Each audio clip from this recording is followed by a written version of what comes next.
राज्याच्या उपमुख्यमंत्री आणि आपल्या सगळ्यांच्या नेत्या आदरणीय सुनेत्राताई, सर्व आमचे नेते मंडळी, आमचे सर्व मंत्रिमंडळातले सहकारी आमदार, माझ्या बारामतीकर सर्व बांधवांनो, भगिनी आणि माता,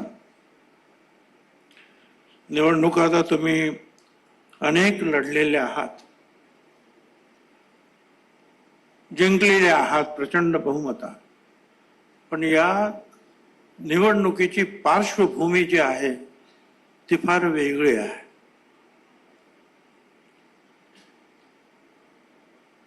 अजित दादा आजही मंत्रिमंडळात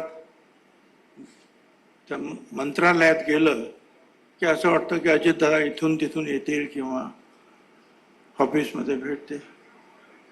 बारामतीमध्ये आज उतरल्यानंतर दादा नाहीत अशी बारामती मनाला फार अजूनही चटका लावून जाते.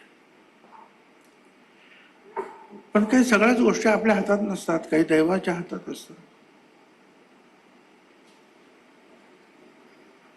आणि म्हणून जे आहे त्याला आपल्याला पुढे तोंड द्यायचं.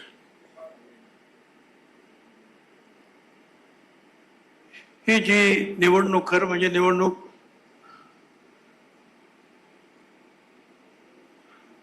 घेण्याचा काही प्रश्न नव्हता, परंतु दादाने जी अचानक जाण्याची वेळ जी काही निवडली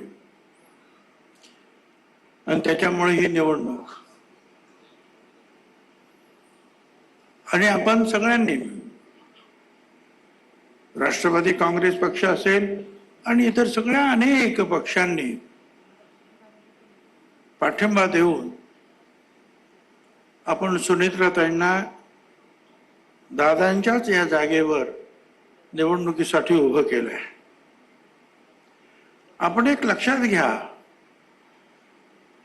सुनेत्राताई या केवळ बारामतीच्या आमदार म्हणून तुम्ही देणार नाही आहात, त्या राज्याच्या एक नेत्या आहेत, हे आपण सगळ्यांनी लक्षात ठेवलं पाहिजे. आणि त्या दृष्टीनंच तुमची आमची जे आहे पुढची वाट असली पाहिजे. या निवडणुकीमध्ये पाहताच म्हणजे तुम्ही निवडून देणार 100% याच्याबद्दल माझ्या मनात जरा सुद्धा शंका नाही. पण हे मतदान करताना सुद्धा तुमच्या लक्षात हेच असलं पाहिजे की आपण राज्याच्या एका आमच्या भगिनी नेत्यांना निवडून देतो आहोत. राज्याच्या नेत्या त्या भगिनी आहेत आमच्या.